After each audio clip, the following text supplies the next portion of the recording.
Magic the Gathering. Few other pieces of entertainment can quite match the mystical glory, the magical adventures, and the simple beauty of the now 30-year-old trading card game.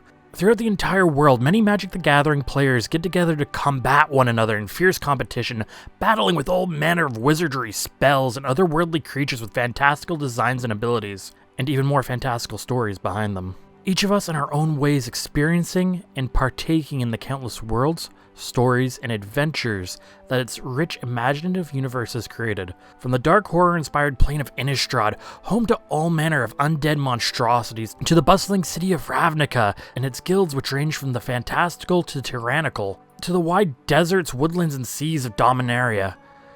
Through each unique world, we have gotten to learn of and live out the stories and trials of incredible characters, each with their own lives, their own struggles, their own homes. Stories ranging from the epic winding tale of two brothers, torn apart by forces far beyond anyone's imagination in their battle against one another, whose ramifications set in motion things beyond either's comprehension, to battles to save the world, to the deaths of worlds, to the more mundane adventures across fantastical, beautiful landscapes. All of these stories and worlds combine into one card game, and we, the players, come together and create new stories of our own in the decks that we build, the games that we face each other in, the friends that we meet. Through playing, deck building, and experiencing Magic the Gathering, do we push ourselves into the game, our decks an expression of ourselves, how we play an extension, and win or lose. Every game is an opportunity to learn and to grow, not just as a player, but as a person as well. It goes without saying, there is nothing like Magic the Gathering. Naturally, with anything as huge as Magic the Gathering, the largest card game in the entire world, it was only a matter of time before someone tried to adapt the worlds of the TCG into a video game. And today, there's plenty of options. If you want to shuffle up and play online between the official Magic the Gathering Online and Magic Arena, to the unofficial, like setting up a camera to play in Discord communities, Spell Table, or any number of fan simulators. Really, there's an endless way to get a game in if you have that itch. And this is ignoring just going to a friend's house or a local game store and just jamming out a few games with some buddies, or people who will quickly become buddies. With all that said, what if you wanted to play without another player? Well, sadly, much like many social activities, people will probably start staring if you start trying to go solo at the table, but luckily for you, there's a Magic the Gathering out there for you as well. You free? That's right, some psychopaths out there really looked at the biggest multiplayer trading card game in the world and said, yeah, this doesn't need multiplayer. Leading to some truly fascinating time capsules, unique games, and probably a lot of sales missed out on. And today we're going to be taking a quick look at all of them. Well, the ones I can actually play, that is. There were a couple games that were canceled over the years that might be worth talking a bit about on their own at some point down the line. Alongside the Magic the Gathering Themes Pack for Windows 95 and Magic the Gathering Starter CD from around 2000. A sequel video, maybe? There was also a Dreamcast game released only in Japan, which I'm not going to be covering today, but I do want to mention because it actually marks the first time that there were cards made for the game that would actually be nearly impossible to implement in paper form. And most of these exclusive cards have never actually made it into the actual card game, with the exception in the form of Ardent Angel, which was included in the Angel-themed Secret Lair Commander deck in 2023. Getting an errata, or a text change if you don't speak card game nerd, using a D4 die to replace the random number that the Dreamcast game would generate originally. Just thought that was pretty neat. Arguably the first Magic the Gathering PC game, simply titled Magic the Gathering. Clever name, boys. Released in 1997, it was developed by Microprose. This game actually has the distinction of being the last game that Sid Meier would work for the company before leaving to form Firaxis Games, something he discussed briefly in his 2020 book, Sid Meier's Memoir, calling it good, not great, and stating that the game came as a result of pressure for Microprose to take on more licensed properties. Meier's actually a big reason for the game being single-player at launch, as he felt that having online play would not really matter and not enough people would care about online play, believing, and quote, the average user was not willing to load up their computer and drive to a central location with a bunch of cables. Major universities had broadband connectivity, but everyone else was still stuck on dial-up. Not that dial-up made online games impossible. Multiplayer text adventures have been garnering small audiences for a decade, and some bulletin boards offered simple rounds of chess or low-resolution shooters. He believed that it would be a letdown to be waiting on interactions between players. Instead, adding multiplayer would make a multiplayer game without multiplayer. Whew boy, there's a lot I'm gonna have to unpack here. Not to discredit the man, he clearly has an idea on what he's doing. I don't have my name on any games that created an entire genre, and who am I to judge the landscape of online gaming in 1996 and 1997? I was literally a baby, but I mean, there were piles of examples of online games by this point, some of which date back to as early as 1991, and there was stuff like Quake out by this point, so writing things off this heavily, it just don't sit well with me. A short while after the game launched, it would end up getting a multiplayer patch in the form of Mana Link, both available as a free download or if you bought the 1998 expansion Duel of the Planeswalkers, which when combined with the Spell of the Ancients expansion also addressed some of the bugs the game was suffering from along with the blatant errors it had, and added some new cards. That all said, this game suffers from what I would like to call being a goddamn mess. I guess dial-up is an issue when you're phoning it in this badly. I'm playing the later release, which fixes some issues, and yet I still have found times where things just don't work as they should in super damning ways that would cost me full games. Some of the design decisions here are just confusing. When you start the game, you're plopped into the world with a deck themed around a color you choose at the start. Just plop. There you go. Have at her. Get adventuring, you little bugger you. Enemies will sort of appear randomly in the overworld and make their way towards you, and if they touch you, you get an option to either fight them to attempt to win some cards, or in a lot of cases you could pay them off with gold to avoid a conflict altogether. Unlike regular Magic the Gathering, where both players start at 20 life, different enemies have different life totals, and your starting life total is 10. AI decks are obviously going to be a bit less beefy than yours once you start making progress, but things can actually get out of hand fairly quickly if you start losing a bunch, which someone who is new to the game will do.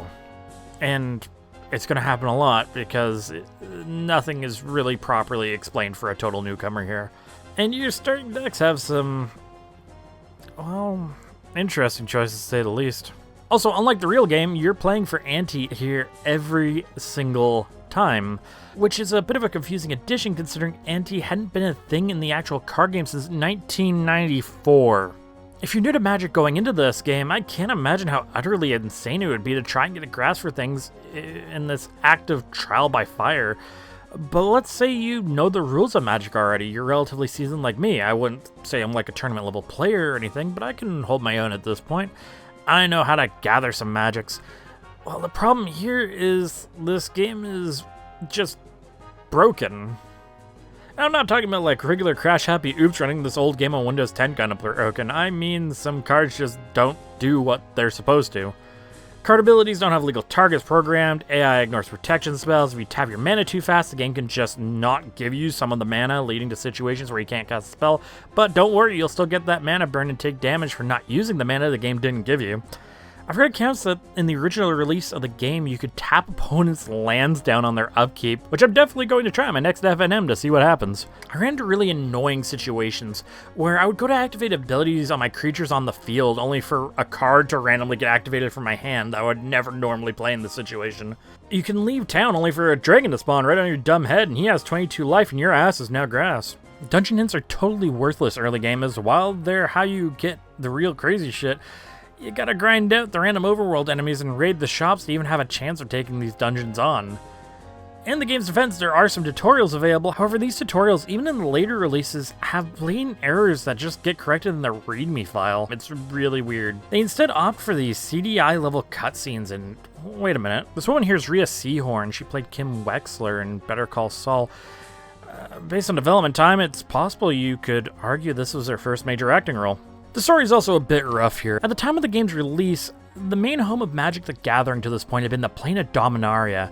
However, its aesthetic didn't really lend itself too well to the more general fantasy themes the game wanted to go for, leading to the creation of the Plane of Shandalar, a land rich of mana, lush forests, and bountiful seas, which the evil planeswalker Arzakon wished to grasp the power of, through manipulating the minds of 5 different colored guild lords in an attempt to trick them into casting a spell to weaken a great barrier surrounding the plane protecting it. You become the hero of the story, chosen by the Guardian to bring an end to all this tomfoolery before the Planeswalker can take over, proving your mastery over the 5 colors before facing off against Arzakon himself. A master in his own right. Pretty simple fantasy stuff, but I was surprised to find out that Shandalar was not a one-and-done plane just for the sake of the game, with the mana of the plane being used to end Dominaria's Ice Age at one point in time in another story.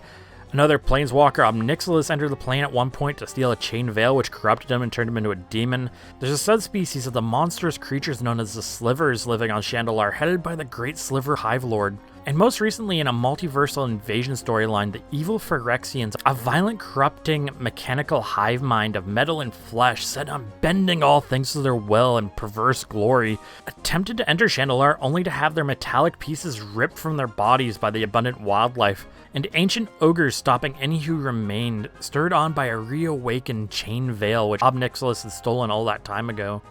It's really fascinating to see this plane not just abandoned, when realistically it probably could have been, and few would have ever batted an eyelash given how split off it is from most major storylines, especially at the time. Honestly, I'll give credit where it's due. I appreciate the dedication to remembering places like Shandalar. Good on you, Wizards. Too bad the rest of the invasion storyline sucked. Despite it all, though, there is something particularly strange about Magic the Gathering Shandalar. This is a goddamn mess, so let's not make any bones about it. But of the games I played for this video, it's the one I wanted to like the most in the end. For all its flaws and issues, there's something here, dare I say it. Maybe magic? No, that would be stupid. Why would I imply such a thing? But every time I do play it, I want to like it. It's a shame it's held together by hopes and prayers. Now, technically speaking, Magic the Gathering Battlemage would predate Shandalar a tiny bit, with its intended release being over the 1996 holiday season before coming out in January of 1997. But there's a reason I'm ordering things like this, just trust me on this. This is a dumpster fire I'm diving headfirst into, and I've been drinking gasoline, so it's gonna be a real blast. It's also the first Magic the Gathering game to make it on a home console. That's fun. Unlike Shandalar, Battlemage made a bold decision in trying to recreate the Magic the Gathering experience. See, using all the technology at their disposal, good old Acclaim and Real-Time Associates put their heads together and created an experience that truly no one could enjoy. It's confusing, it's insane, the menus hurt my brain, I don't know how to say. The dudes are all dancing in the cutscenes, and that's like the one fun thing I experienced with Battlemage. Playing spells is intuitive to a player as performing invasive surgery would be for a toddler who wants to be a doctor when they grow up. It's scary and will probably result in uncontrollable crying. It's supposed to be a combination of real-time strategy combined with Magic the Gathering gameplay where you cast spells and play mana like in the card game in an effort to take out your opponent and eventually conquer parts of a region with the ultimate goal of taking over the entire map through diplomacy and combat, ultimately defeating Ravidel, an evil planeswalker who summoned your character and 5 others to the region of Corondor in order to trick you all into destroying one another. But it totally and utterly fails to do either at any level anyone should ever consider enjoyable and borders on literally being unplayable. You know, I very seldom get mad in a video like this. I try to see the good even in some really god-awful games that I have no business even mentioning. But my god, it's a fucking sad state of affairs when the demo AI can't even work out things for himself. Unlike Shandalar, Battlemage is set on Dominaria, building off of some of its already established characters and locations, and giving the player opportunities to communicate with the different creatures and people of the plane. Some of the main characters in this game were actually featured fairly recently even as face cards for the Dominaria United Commander Precon decks. Jared Cathelion being the hero of Battlemage's story, and Gaadrone Dihada being one of the would-be conquerors looking to take over the land of Corondor. And in the story for the Dominaria United set, she would actually achieve in that mission. I'll give one little piece of credit. It's pretty cool to see these 3D renders of parts of the region. Some of the work done here is visually beautiful, and the narration giving context to these locations is awesome. The game's not worth much, but at least these are worth looking at on their own, and the premise of planeswalkers fighting to protect or destroy the plane while interacting with the various races and famous creatures from Magic's history on paper sounds like it could be super interesting, especially when you can choose between whether you want to fight for or against the plane and how you want to approach interacting with the different groups of creatures. In fact, this approach actually makes quite a bit of sense. Acclaimed subsidiary Armada was actively working on a Magic the Gathering comic during this time, with many of this game's characters debuting within the comic's pages. This ironically created a huge time gap because Acclaim, bless their heart, actually ended up canceling the comic before the story of the Planeswalker war could be completed, leaving the true ending to this story somewhat up in the air even now, other than the good guys got the W in the end. But you want to know what an L is? Getting your pantsuit off. Remember that whole bit back there where I mentioned that Battlemage had some weird oddities regarding its release? Well, there's a pretty good reason for that. You see, Wizards of the Coast had given exclusive rights to the Magic the Gathering video games to 2 developers, Microprose, alongside its parent company Spectrum Holobyte, as well as our good old buddies at Acclaim. Acclaim didn't like this. and they attempted to sue Spectrum Holobyte over this, stating that Spectrum Holobyte was infringing on their agreement. Spectrum would counter back, saying that Acclaim was infringing on their own agreement, were engaging in unfair competition, and were committing copyright infringement on their property. They would come to an agreement by November of 1996, where both companies agreed to work together to ensure both success. Acclaim would differentiate its Magic the Gathering game by calling it Magic the Gathering Battlemage, as well as push that it's more of a real-time strategy game and marketing to help avoid confusion. And on top of this, they would fully release the game no later than January 10th of 1997. Meanwhile, Microprose would push its game as more of a simulator of the card game itself, and would hold off its own release until at least February 1st to give both games time to make money without stepping on each other's toes. On paper, this was a pretty good compromise, as both would have their time in the sun, and there would be no big confusion, and of course, Acclaim whiffed it entirely, failing to get a real release out the door on time.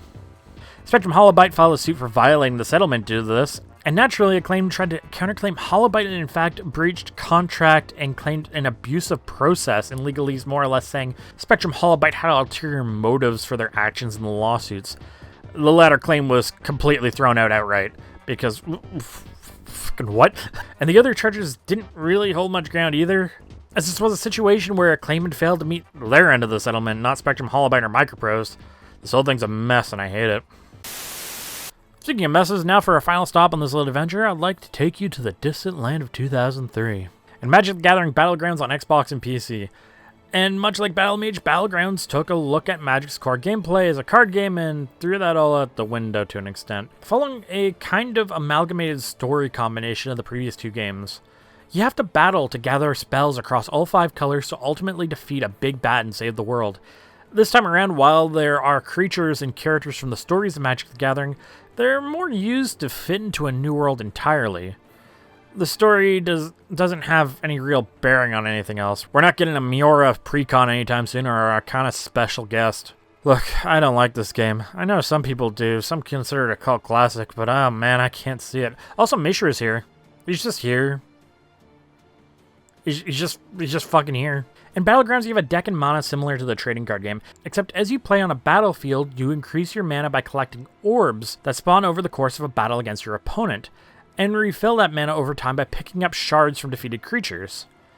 You can go to your opponent's side of the board if you want to pick up their stuff, or pick off enemies, or just stop by to say hello, but you'll also be taking damage over time while you're doing so, and you can't cast spells while you're over there. Your spells here are divided into sorceries, which are quick cast spells that do something to a creature or player, creatures which are, well, you know, creatures, and enchantments, which you can have 2 of and play at any time that affect creatures, the board, stuff like that. It's pretty easy on paper, and the gameplay is perfectly fine here. It's like a weird combination of Magic the Gathering and volleyball. And honestly, a lot of these missions aren't too bad. You could argue they're pretty easy. Okay, let's talk about the ones that aren't pretty easy. You see, Battlegrounds has some difficulty spikes. Each chapter, you'll essentially be unlocking a suite of cards for each color, until the last chapter where you have access to all 5, you can make a deck based off of what you like the most. So missions are designed to show the power of whatever spell you've now unlocked. Most of the time it's fine, the rest it isn't. See, you can finish a lot of missions in just a few minutes, but every so often there's a mission that takes up 3 hours of my life slamming my head against the wall and wishing I could play my combo of Baron Von Count and R&D's Secret Lair just so I can put myself out of my misery. It really doesn't help that every time you or your opponent casts a spell, they yell it out, leading to situations like this. Raging Goblin! Engulfing Flames! Defiant Elf! Raging Goblin! Engulfing Flames! Raging Goblin! Elvish Warrior! Where not only am I dealing with a mission where I am at a marked disadvantage where I feel like I'm being punished by the game for things out of my control repeatedly, it's also the most headache-inducing wall of noise I've ever had the disorienting displeasure of experiencing within a video game. And it's not like you can really play the game without doing these challenges first, because all of the spells are locked behind missions, and you have to complete them in order, meaning if you just get totally walled by one of these missions, and there are more than just 1 or 2 where this can happen, you don't get to play with the full card pool in the arcade mode, or if you feel like committing a war crime and decide to invite a friend over to play against. Why is Miara raiding Ivy from Soul Calibur's wardrobe? Despite it all, there is something here. It's not fun, God no. Maybe if it got refined some or something, but I will say, I have never gone into a weird feverish blur for 2 hours playing a game mission over and over again. That's not a good thing, but it's something. This game is a weird place in history, really. One that just sort of happened in the worst kind of ways, where it's not really memorable for being good or bad or having some weird story to tell in its making. It just sort of happened. Secret Level developed it, who would go on to become Sega San Francisco, and they just sort of fizzled out after a few more kind of ill-received games. But don't tell anyone, I kind of like that first Iron Man game. All in all, when you take a look at these 3 games, their places in history, and their quality, I think I can comfortably say that maybe if you want to get that game of Magic again, it's probably for the best you just get together with a friend. Enjoy the game as it was made to be enjoyed. That second player makes the difference that a computer player can never hope to accomplish, at least with these games anyway. It's just, Magic the Gathering is something that's made to be played with other people. And while it's interesting being able to see some of these cards, or even with Shandalar, play with some of these cards that, my God, I'm never going to be able to afford that. I'm never going to be able to afford that. That's a lot of money. All of these games lack that same sort of magic that you get while playing Magic.